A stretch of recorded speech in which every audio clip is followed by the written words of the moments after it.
Hello students. तो आज हमारा टॉपिक होगा एटॉमिक मास, या जिसको हम लोग बोलते हैं एटॉमिक वेट। ठीक है, बिना टाइम गवाए हुए आगे बढ़ते हैं। एटॉमिक मास क्या होता है? Atomic mass unit is equal to the number of times of one atom of element heavier than the 1/12th mass of carbon 12 acid isotope. ठीक है, आइसोटोप आइसोबार के बारे में आप लोग को पता है ना। आइसोटोप जिनका एटॉमिक नंबर क्या होता है, सेम होता है, लेकिन एटॉमिक मास डिफरेंट होता है, एटॉमिक नंबर क्या होता है, सेम होता है। ठीक है, और आइसोबार क्या होते हैं, जिनका एटॉमिक मास सेम होता है और एटॉमिक नंबर वेरी करते हैं। ठीक, वो आइसोबार्स करते हैं। तो याद इस तरह करना, जैसे बाल बाल सिर के बाल हैं, तो ऊपर का जो लिखा रहता है, ऊपर क्या लिखा होता है, मास लिखा होता है, तो मास सेम रहेगा। ठीक है, अगर एक का पता चल गया तो दूसरे का ऑटोमेटिक हम लोग निकाल सकते हैं, आइसोटोप निकाल सकते हैं, समझ सकते हैं। तो इसमें कहा गया है कि एटॉमिक मास यूनिट वो किसके बराबर होता है, number of times of one atom, एक एटम का number of times element of the element heavier than the 1/12th mass of carbon 12 isotope. Carbon 12 का जो आइसोटोप हुआ, उसको वन उसके मास को 1/12 किया गया। ठीक है, इनटू देखा गया कितने टाइम्स, नंबर ऑफ टाइम्स वो हैवियर है दूसरा एलिमेंट। ठीक है, वो हैवियर है, इसीलिए उसको क्या बोलेंगे, एटॉमिक मास यूनिट। ठीक है, नाउ अडेज एएमयू को हम लोग सिंपली यू बोलते हैं, यूनिफाइड मास। ठीक है, इसमें ये कहा गया है कि C12 एटम को, ध्यान से समझिएगा, 12 C12 एटम को, ठीक है, 12 से डिवाइड किया गया, इसके मास को 12 से डिवाइड किया गया, जितनी वैल्यू आ रही है, मान लो x वैल्यू आ रही है, तो और दूसरे एटम के दूसरे एलिमेंट के मास से कंपैरिजन किया गया, जितना नंबर ऑफ टाइम्स आ रहा है, x जितने number of time, x into y मान लेते हैं, y टाइम्स आ रहा, तो जो ये y है, ठीक है, वही क्या कहलाएगा, एएमयू, एटॉमिक मास यूनिट। ठीक है, इसमें कहने का जैसे x टाइम्स आया, ठीक है, हाइड्रोजन, या अगर हम लोग देख रहे हैं ऑक्सीजन, ऑक्सीजन इसका 8 टाइम्स हुआ। ठीक है, एक्स का 8 टाइम्स क्या हुआ, ये मास निकल के आ रहा है ऑक्सीजन का। ठीक, ऑक्सीजन का मास कितना होता है, वैसे 16 होता है, सॉरी, ये 16 टाइम्स आ रहा है, तब जाके ऑक्सीजन के मास के बराबर हो रहा है। ठीक है, तो ये जो 16 है, यही हम लोग क्या बोलेंगे, A M U, atomic mass unit, या सिंपली यूनिफाइड मास। ठीक है, जैसे मास ऑफ हाइड्रोजन एटम क्या होता है, जब कार्बन 12 एटम को 12 से डिवाइड करते हैं, ठीक है, उसके मास को 12 से डिवाइड करते हैं इनटू 1.008 टाइम्स, अगर हम इसको कर रहे हैं, तो हमें हाइड्रोजन का मास निकल जाता है। ठीक है, हाइड्रोजन का मास आ जाता है, जो ये चीज आ रही है, इसको क्या बोलेंगे, एटॉमिक मास यूनिट। आई बात समझ में आ, ठीक है, इस वीडियो, इस पार्ट्स को, ये पार्ट थोड़ा टिपिकल है, इसको 2-3 बार आप लोग देखेंगे तो ऑटोमेटिक समझ में आ जाएगा। ठीक, एवरेज एटॉमिक मास, इसको बीच में पढ़ लेते हैं, वैसे इसका अभी सिग्निफिकेंट आएगा, लास्ट में आएगा, इसके कुछ क्वेश्चन हम लोग ट्राई करेंगे। जैसे average atomic mass, isotopic mass, percent relative abundance. जैसे क्या होता है कि कोई भी एलिमेंट है, वो नेचुरली जब ऑकर करता है, जैसे कार्बन 12 हुआ, ठीक है, ये एग्जैक्ट कार्बन 12 भी नहीं होता इसमें, इसमें कुछ पार्ट कार्बन 14 का भी होता है, कार्बन 12 कार्बन 14 का भी मास होता है ये। ठीक है, ये रेडियो एक्टिव होता है, इसको रेडियो एक्टिव डेटिंग वगैरह में यूज होते हैं, करते हैं। ठीक है, रेडियो एक्टिव होता है, साथ ही साथ ये भी मिलेगा हम लोग को। ठीक है, लेकिन इसका परसेंटेज बहुत ही लो होता है, इसलिए हम लोग कॉमनली इसको क्या करते हैं, नेग्लेक्ट कर देते हैं। ठीक है, वैसे ऑक्सीजन में, ऑक्सीजन का मास 16 होता है। ठीक है, वो 18 भी प्रेजेंट रहता है उसमें। ठीक है, और ढेर सारे जितने भी इसके आइसोटोप्स होते हैं, लगभग सभी प्रेजेंट होते हैं, अगर नेचुरली ऑकरिंग है। ठीक है, तो कहने नेट सेल में कहने का मतलब ये है कि ये पूरा नेसेंट स्टेज, मतलब कि इकलौता ये यही नहीं रहता जो हम लोग काउंट करते हैं, जो सिंपली हम लोग देखते हैं ऑक्सीजन 16 वाला मास वाला, ये अकेले ही नहीं रहता, इसके साथ ही इसके और भी आइसोटोप्स रहते हैं इसके साथ। वैसे कार्बन 12 में भी हुआ कि ये अकेले ऑकर नहीं करता, इसके साथ ही ढेर सारे इसके आइसोटोप्स रहते हैं। ठीक, जैसे कि कार्बन में कार्बन 12 रहता है, कार्बन 13 रहता है, कार्बन 14 रहता है। ये हमेशा कन्वेंशन याद रख, जो ऊपर होता है कोई एक्स है, ये ए है, ये बी है। ए जो डिनोट करता है एटॉमिक नंबर, वैसे हम लोग पीरियोडिक टेबल में पढ़ेंगे इसको। और ये क्या होता है, मास नंबर, ऊपर वाला। ठीक, जो कार्बन 12 होता है वो 98.892% प्रेजेंट होता है, ठीक है, जिसका मास हम लोग 12 होता है। और 13 वाला प्रेजेंट होता है 1.108, इतना परसेंट ये प्रेजेंट होता है, ठीक है, जिसका मास होता था 13.0035। और जो कार्बन 14 होता है 2 इंटू 10 की पावर, ये 10 की पावर -10 है, इतना परसेंट कार्बन 14 होता है, जिसका मास 14.003317 होता है, ठीक है। इसका एवरेज एटॉमिक मास जब हम निकालते हैं, percentage into atomic mass plus percentage into atomic mass plus percentage into atomic mass upon 100 करके निकालते हैं, तो ये आती है वैल्यू, ठीक है।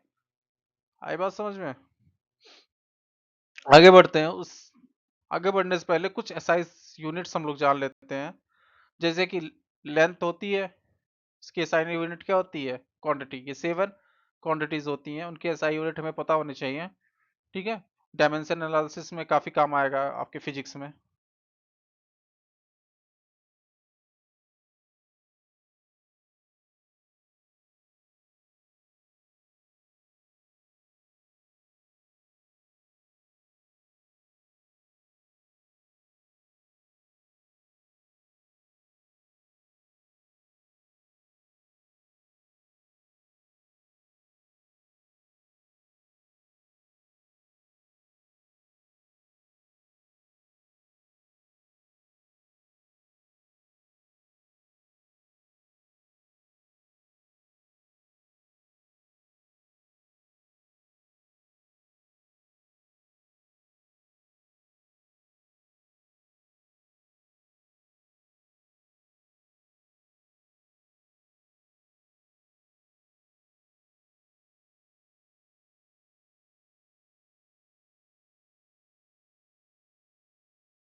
अब हम बात करते हैं मोल की।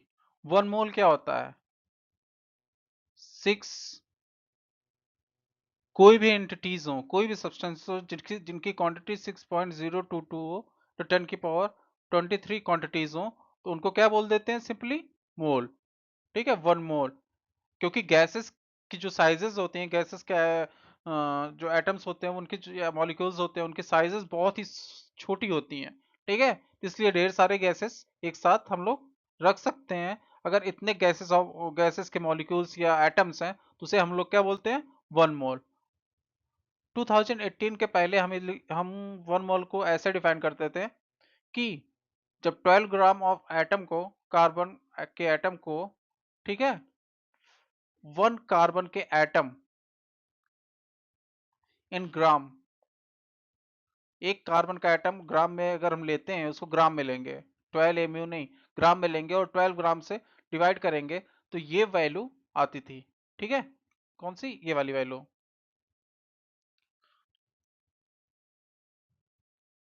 लेकिन हाँ, उसके बाद से क्या बोल दिया गया कि 2018 के बाद से इसका, इसकी डेफिनेशन चेंज करके ये बोल दी गई कि इतनी एंटिटीज रहेंगी तो उसको हम लोग क्या बोलेंगे, 1 मोल। वैसे वैल्यू यही आती है, ठीक। इसको हमने क्या नाम दिया, एवोगाड्रो नंबर, ठीक है।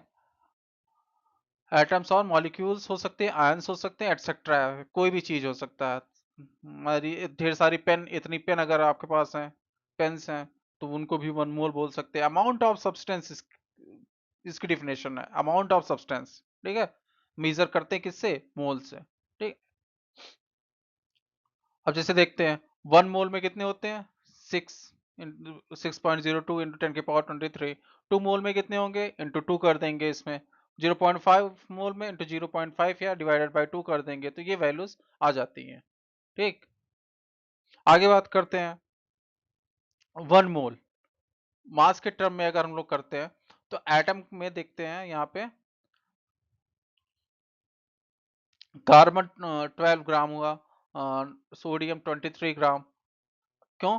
क्योंकि 23 ग्राम अगर इसका मास है, mass given mass upon mass in gram upon molecular मास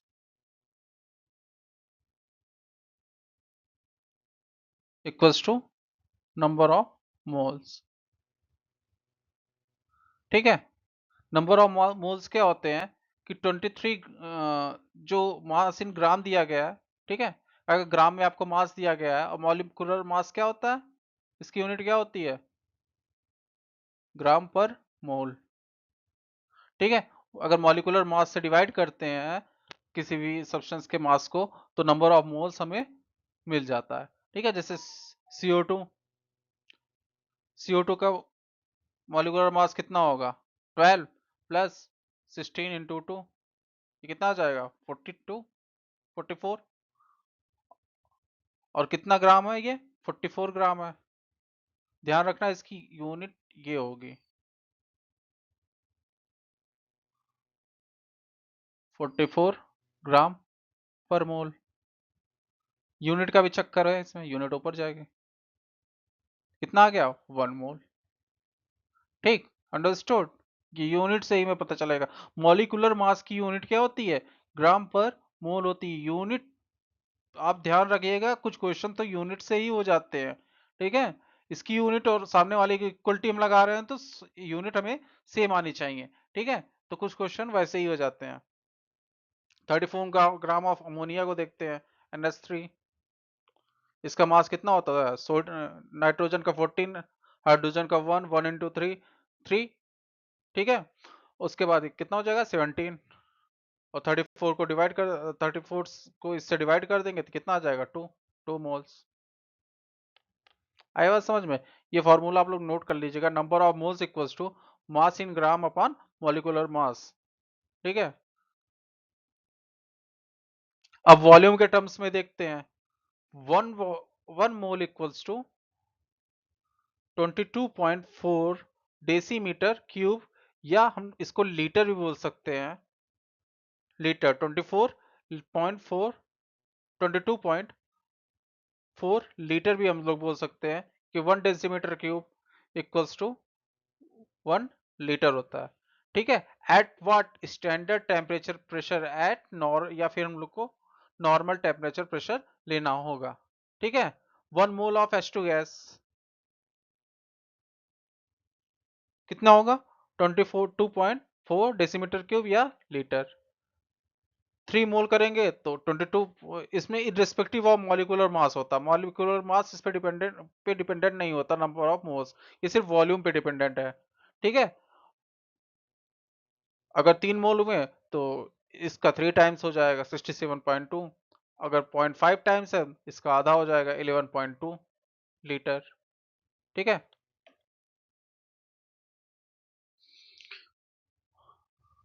अब एक मोल इसको समराइज करते हैं, 1 मोल में 22.4 डेसीमीटर क्यूब या फिर लीटर ऑफ गैसेस होती हैं, किस पे, स्टैंडर्ड टेम्परेचर प्रेशर या नॉर्मल टेम्परेचर प्रेशर में। 1 मोल में 6.022 इंटू 10 की power 23 number of atoms, molecule, ions या सब्सटेंसेस होते हैं। इसको एवोगाड्रो नंबर करते हैं। ठीक है, इसका स्क्रीनशॉट ले लीजिएगा आप लोग। और अगर मास के टर्म में देखें तो 12, जो कार्बन का मास है अगर 12 है तब इसमें 1 मोल ऑफ कार्बन एटम होंगे। सोडियम का मास अगर 23 ग्राम लेते हैं, या 40 CO2 का 44 ग्राम लेते हैं, NH3 का 17 ग्राम लेते हैं, तब हमें आता है 1 मोल की वैल्यू। क्यों? क्यों, जितना अगर इतना ग्राम हमने लिया, 44 ग्राम लिया है CO2 का, तो उसके मॉलिक्यूलर वेट से हम लोग डिवाइड करते हैं। एक चीज यहाँ पे मिसिंग है, इसके मॉलिक्यूलर वेट से हम लोग डिवाइड करते हैं ग्राम पर मोल, तो ये आ जाएगा 1 मोल। ठीक है, इसके लिए तो डायरेक्ट है, 1 मोल बराबर N A Avogadro number. Volume के लिए भी डायरेक्ट है, लेकिन इसके लिए हमें मॉलिक्यूलर मास निकालना होगा। अगर मास गिवन है तो मॉलिक्यूलर मास हम लोग निकालेंगे, गिवन मास को मॉलिक्यूलर मास से हम लोग डिवाइड करके या एटॉमिक मास से डिवाइड करके हम लोग क्या निकालेंगे, नंबर ऑफ मोल्स। वही सेम चीज ये भी की गई है वहां पे, कन्वर्जन कैसे किया करते हैं हम लोग। तो फॉर्मूला लिख देते हैं, नंबर ऑफ मोल्स पहले वॉल्यूम के टर्म में, volume of gas as standard and standard temperature pressure या नॉर्मल टेम्परेचर प्रेशर पे अपॉन 22.4, या इसी को हम लोग लिख सकते हैं number of moles equals to what, number of atoms या मॉलिक्यूल या आयन अपॉन एवोगाड्रो नंबर, या इसको लिख सकते हैं वेट इन ग्राम्स, यूनिट का ध्यान रखना, मॉलिक्यूलर वेट। इन्हीं तीन क्वेश्चन, तीन फॉर्मूलों से घुमा फिरा के आपको क्वेश्चन पूछेगा वो, ठीक है। एनटीए वगैरह इसी एनटीए या बोर्ड्स में या आईआईटीज में इन्हीं को घुमा फिरा के आप लोग से क्वेश्चन पूछेगा, और ज्यादा कुछ है नहीं इसमें। चलो एक क्वेश्चन करते हैं, ये सब आईआईटीज के क्वेश्चन है, ये एडवांस में पूछा हुआ क्वेश्चन है, ये आप लोग का होमवर्क रहेगा, इसको ट्राई कीजिएगा, स्क्रीनशॉट ले लीजिएगा इसका। तो इसमें बोला गया था मास ऑफ 2.01 इंटू 10 की पावर 23 मॉलिक्यूल्स ऑफ सीओइस। तो मास पूछा गया, मास निकालने के लिए हमें क्या फॉर्मूला है, number of moles equals to mass upon molecular mass, ठीक है। तो हमें सबसे, और नंबर ऑफ मोल्स निकालने हैं हमें पहले, नंबर ऑफ मोल्स का फॉर्मूला एक ये भी होता है, number of moles equals to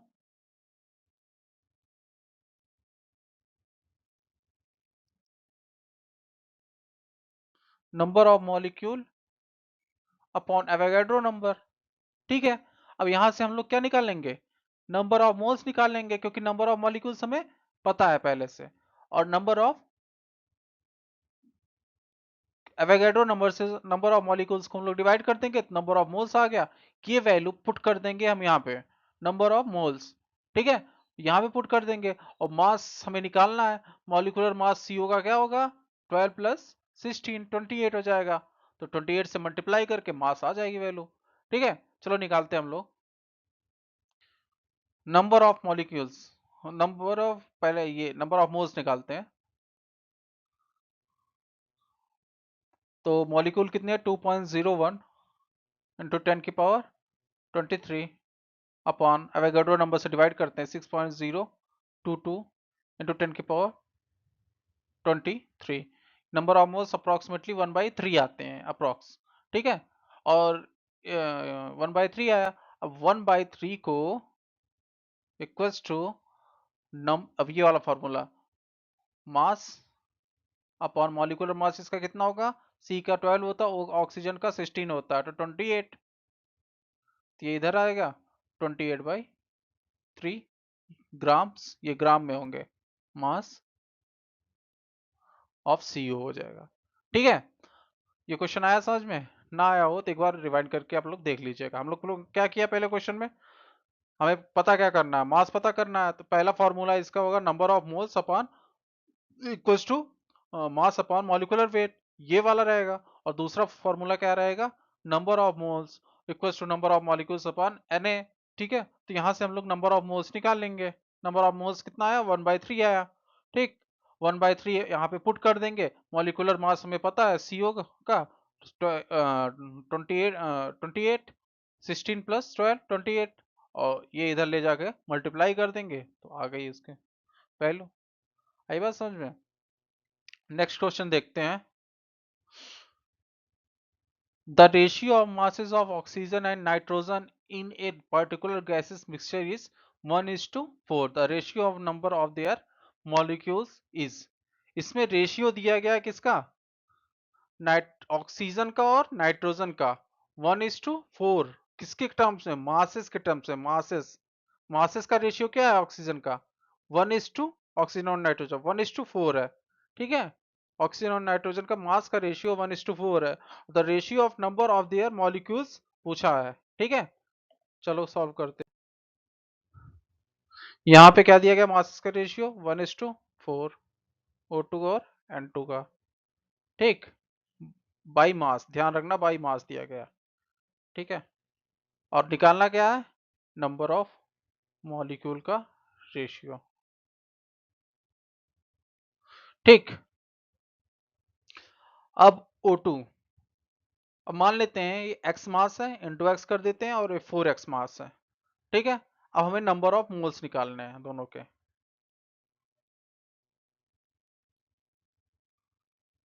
तो x बाई 16×2 = 32, इसका आ जाएगा, और इसका कितना आएगा? 14 मास होता है, 14×2 = 28। ठीक, ये नंबर ऑफ मोल्स आएंगे, क्योंकि मास अपॉन मॉलिक्यूलर वेट जब करेंगे, मास अपॉन मॉलिक्यूलर वेट करेंगे, तो हमें क्या मिल जाएगा? Number of moles. ठीक, उसका नंबर ऑफ मोल्स मिल गया। अब वही फॉर्मूला फिर लगाते हैं, एक number of moles equals to number of molecule upon Avogadro number. ठीक, अब नंबर ऑफ मोल्स हमें पता है कितना? x/32 इसका, और number of moles oxygen, number of molecules, number of molecules, ये मॉलिक्यूल्स है, अपॉन Na। एक ये फॉर्मूला बना, दूसरा बनेगा x/4x/28 equals to number of molecule N2 by Na। दोनों इक्वेशन को हम लोग डिवाइड कर देते हैं, x से x कैंसिल, ठीक है, Na से Na कैंसिल। इसका रेशियो जो आता है, ये आता है आपका 28/4 × 32। इसको फर्दर डिवाइड करते हैं, 7 7:32, ये आ जाएगी वैल्यू आपकी। ठीक है, नंबर ऑफ मॉलिक्यूल। क्या किया हमने? O2 था, N2 था, मास दिया गया था, हमने मास को इंटू एक्स करके इसका मास निकाल लिया। x किया तो 4x किया, ये 4x मास हुआ इसका, इसके मॉलिक्यूलर वेट से डिवाइड किया, नंबर ऑफ मोल्स आ गए। अब नंबर ऑफ मोल्स कैसे जो आए हैं, इनका दूसरा नंबर ऑफ मोल्स निकालने का दूसरा फॉर्मूला क्या होता है? Number of molecules upon Na। Number of molecules upon Na, मैंने वैल्यू पुट कर दी, दोनों को डिवाइड कर दिया, और number of molecules upon of N2 upon number of molecules of N2, O2 upon N2 आ जाएगा आपका 7:32। ठीक, आई समझ में? अब उसी बीच में एक टॉपिक आता है फॉर्मूला मास। ये same as empirical formula, empirical formula जो होता है उसी की तरह होता है। हम लोग आगे कल हम लोग एम्पेरिकल फार्मूला पढ़ेंगे। उससे पहले फार्मूला मास ये जो होता है, ये आयनिक कंपाउंड के लिए होता है। ठीक है, in an ionic compound cluster of ions, मतलब आयंस जो होता है ना, वो अकेले एग्जिस्ट नहीं करता, क्लस्टर के फॉर्म में एग्जिस्ट करता, मतलब ढेरों आयंस एक साथ एग्जिस्ट करते हैं।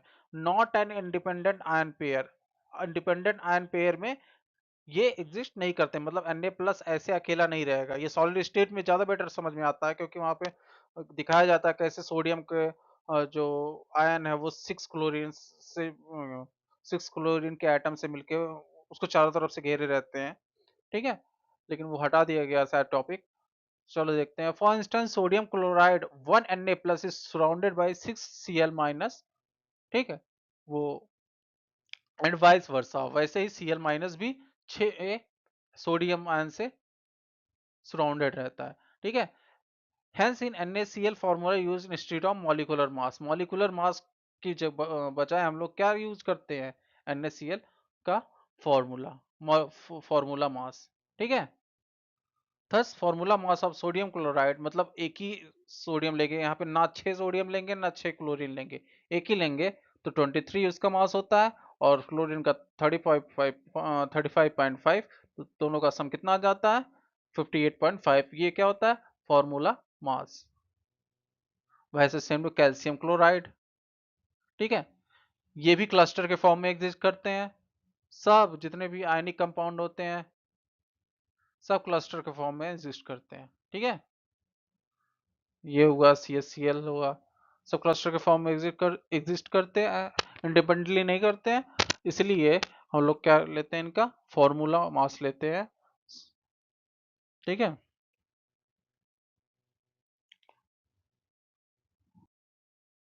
अब परसेंटेज कंपोजिशन की बात करते हैं। जैसे CO2 हुआ, अब हमें पता करना है कि CO और O2 का इसमें परसेंटेज में इसके मास का योगदान कितना होगा इस पूरे को बनाने में। तो टोटल का मास कितना होता है 44 ग्राम पर मोल, ठीक है। कार्बन का मास 12 होता है, ऑक्सीजन का मास कितना हो जाएगा इसमें 16 + 2 32 मास ग्राम पर मोल, ठीक है। अब इसका परसेंटेज कंपोजिशन हमें पता करना है कि इसका कितना परसेंट इसमें इसका कंपोजिशन है कार्बन का। तो हम ऐसे पता करते हैं 12 upon total mass, simply percentage निकालना होता है, ये डिवाइड करेंगे ये आ जाएगा 22, ये फर्दर, ठीक है, 100/11 अप्रोक्सीमेटली 9 पॉइंट,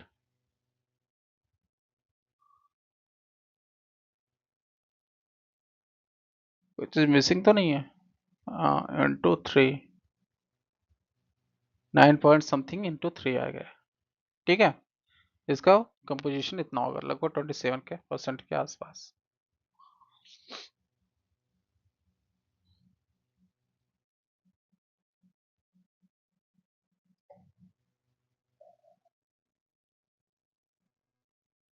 ठीक है। वैसे ऑक्सीजन का निकालना होगा 32 अपॉन 44 इंटू 100,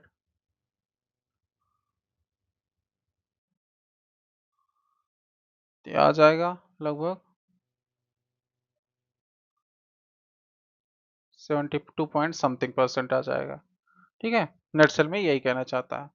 आगे हम बढ़ते हैं, कुछ क्वेश्चंस ट्राई करते हैं। The number of two isotopes 20, 21, दो आइसोटोप है, क्या,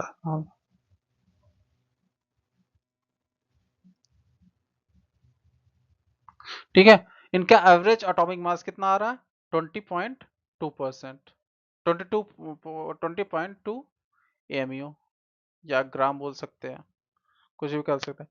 इनका परसेंटेज कंपोजिशन हमें पता करना है, कितने परसेंट इनका कंपोजिशन है बाई मास के टर्म्स में, मास ऑफ 20, मास नंबर 20 वाले का हमें परसेंटेज कंपोजिशन इस वाले का हमें पता करना है, ठीक है।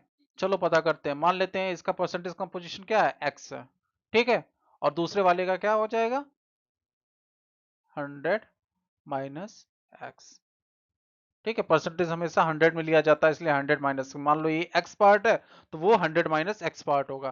परसेंटेज इंटू 100 क्यों कहते हैं कि 100 में इसका पार्ट कितना है, जैसे कि कोई चीज का परसेंटेज निकालते हैं, ए का परसेंटेज 100 में निकालते हैं, ठीक है, इंटू जब 100 करते हैं तो 100 में ए का कितना पार्ट है, यही सिंपली मेथड होता है निकालने का, ठीक है। तो हम लोग x मान लेते हैं कि x परसेंटेज 20 वाला है और 100 - x ये 21 वाला है, ठीक है। और टोटल कितना आया मास 20.2 आया है, ठीक है। आगे बात करते हैं, इनको मल्टीप्लाई कर देते हैं इनके एटॉमिक मास से इंटू 21 अपॉन 100 इक्वल्स टू 20.2, ठीक। तो ये आ जाएगा 20 equals to 20x plus 2100 minus 21x, ठीक है। तो ये इधर चला जाएगा तो ये आ जाएगा आपका 80x, माइनस से 80 नॉट x, 2100 इधर जाएगा, माइनस करेगा तो 80 आ जाएगा, और इधर आ जाएगा -x, माइनस माइनस कैंसिल, तो x बराबर 80%। क्या आएगा आंसर? 80। अगर वहीं हमें इसका भी परसेंटेज कंपोजिशन निकालना होता 21 का, तो 100 minus x, 100 minus 80 equals to, हमने कितना लिया था? 100 माइनस एक्स तो लिया था 20। 20% होगा दूसरा वाला। ठीक, आ गया समझ में? हमने क्या किया कि परसेंटेज कंपोजिशन निकालना था तो x इंटू 20 किया। ठीक, x परसेंटेज में हमने मान लिया कि x परसेंटेज 20 वाला है और 100 माइनस एक्स 21 वाला है, तो दोनों का सिंपल वो परसेंटेज का फॉर्मूला हमने निकाल दिया और टोटल वैल्यू जितनी आई थी उसको वहां पे पुट कर दी। हमने इस इक्वेशन को सॉल्व कर लिया और x की वैल्यू आ गई। अब ये नाइट्रोजन वाला, ये आप लोग का होमवर्क है, आप लोग इसको कीजिएगा। ठीक है, इसमें एक का मास 14 दिया गया, दूसरे का 15। परसेंटेज कंपोजिशन कितना आया? 14.0067 आया है। ठीक है, सेम फॉर्मूला, इसको x मान लीजिएगा, इसको 100 माइनस एक्स मान लीजिएगा और वही फॉर्मूला उठा के रख दीजिएगा। यहाँ पे आपकी x की वैल्यू आ जाएगी, यहाँ पे 100 माइनस एक्स की वैल्यू आ जाएगी, दोनों पता चल जाएंगे। इसमें दोनों का पूछा गया है, परसेंटेज कंपोजिशन ऑफ आइसोटोप। ठीक है, तो आज की क्लास यहीं पे एंड करते हैं और कल हम मिलेंगे, कंसंट्रेशन टर्म्स वगैरह के बारे में पढ़ेंगे, तो उसमें काफ़ी क्वेश्चंस करने पड़ेंगे हम लोग को। ठीक है, थ्योरी कम है, क्वेश्चंस ज़्यादा है। Thank you.